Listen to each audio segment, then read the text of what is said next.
तो आप देख रहे हैं @लीगल ड्राफ्ट हेल्प इंडिया। आज के इस वीडियो में हम बात करेंगे लीगल नोटिस के बारे में। लीगल नोटिस क्या होता है, कब भेजना चाहिए, कैसे भेजना चाहिए और अगर लीगल नोटिस का रिप्लाई ना आए तो क्या होता है। अगर आप किसी से पैसा वसूलना चाहते हैं, प्रॉपर्टी डिस्प्यूट है, लैंडलॉर्ड टेनेंट का इशू है या फिर कॉन्ट्रैक्ट तोड़ दिया गया है, तो कोर्ट जाने से पहले लीगल नोटिस भेजना ज़रूरी होता है। तो इस वीडियो को एंड तक ज़रूर देखिए। पार्ट 1, लीगल नोटिस क्या होता है। लीगल नोटिस एक फॉर्मल रिटन कम्युनिकेशन होता है जो एक पार्टी दूसरी पार्टी को भेजती है जब उसके लीगल राइट्स वॉयलेट हो जाते हैं। सिंपल लैंग्वेज में लीगल नोटिस का मतलब है आपने गलत किया है, सुधार लीजिए वरना मैं कोर्ट जाऊंगा। ये यूजुअली एडवोकेट के थ्रू कोर्ट केस फाइल करने से पहले भेजा जाता है। पार्ट 2, लीगल नोटिस क्यों भेजा जाता है। लीगल नोटिस भेजने का मेन रीज़न ऑपोजिट पार्टी को फाइनल वार्निंग देना होता है, कोर्ट को दिखाने के लिए कि आपने एमिकेबल सेटलमेंट की कोशिश की है, लीगल राइट्स ऑफिशियली असर्ट करने के लिए, कोर्ट केस अवॉइड करने के लिए। कई केसेस में लीगल नोटिस के बाद ही मैटर सेटल हो जाता है। पार्ट 3, लीगल नोटिस कब ज़रूरी होता है। Legal notice usually in cases में ज़रूरी होता है जैसे money recovery, property dispute, rent default, contract breach, cheque bounce, divorce and matrimonial, employer employ dispute, consumer complaint. हर केस में लीगल नोटिस मैंडेटरी नहीं होता, लेकिन मोस्ट सिविल मैटर्स में ये स्ट्रांगली रिकमेंडेड ज़रूर होता है। पार्ट 4, लीगल नोटिस का फॉर्मेट। पेन पेपर ले लीजिए, काम आएगा। सबसे पहली चीज़, एडवोकेट का लेटर हेड। नोटिस हमेशा एडवोकेट के नाम से भेजा जाता है। दूसरी चीज़, डेट। नोटिस भेजने की डेट क्लियरली लिखी होनी चाहिए।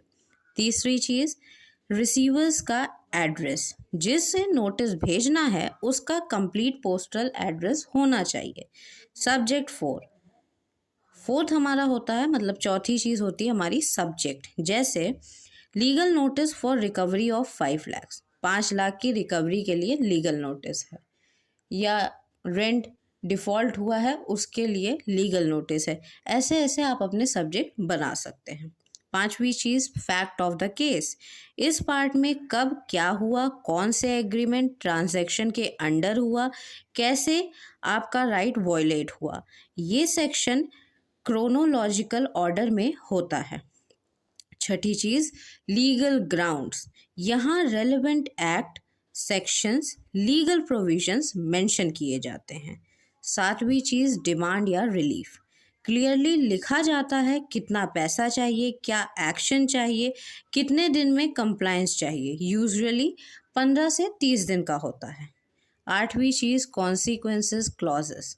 जैसे failing which my client shall be concentrated to initiate appropriate legal proceeding at your risk and cost।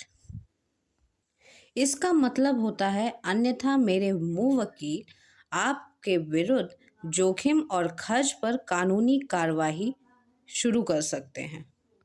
नौवीं चीज़, एडवोकेट सिग्नेचर। एंड में एडवोकेट साहब अपना साइन करते हैं। पार्ट 5, लीगल नोटिस कैसे भेजें। लीगल नोटिस भेजने का तरीका है registered post with AD, AD in the sense address, speed post, courier या फिर ईमेल। सपोर्टिंग मोड में देख लीजिए आप। प्रूफ ऑफ डिलीवरी ज़रूर होना चाहिए। पार्ट 6, लीगल नोटिस का रिप्लाई। अगर आपको लीगल नोटिस मिलता है तो इग्नोर बिल्कुल मत करिए, एडवोकेट से तुरंत कंसल्ट करिए, प्रॉपर रिप्लाई ड्राफ्ट करवाइए। लीगल नोटिस का रिप्लाई भी उतना ही इम्पोर्टेंट होता है जितना नोटिस। पार्ट 7, नोटिस का रिप्लाई ना आए तो क्या, मतलब रिप्लाई नहीं भी आ सकता है। अगर ऑपोजिट पार्टी रिप्लाई नहीं करती, आप कोर्ट केस फाइल कर सकते हैं। नोटिस को एविडेंस के रूप में यूज़ किया जाता है। कोर्ट आपके फेवर में एडवर्स इंटरफेरेंस ले सकता है। Part 8, important trip. Emotional language avoid करें। फॉल्स एलिगेशन ना लगाएं, फैक्ट्स क्लियर और प्रिसाइज रखें, एडवोकेट के थ्रू ही भेजें। तो दोस्तों, ये था लीगल नोटिस का कंप्लीट प्रोसेस। अगर आपको लीगल ड्राफ्टिंग, एफिडेविट, वकालतनामा या कोर्ट डॉक्यूमेंट के बारे में और जानना है तो चैनल को सब्सक्राइब ज़रूर करिएगा।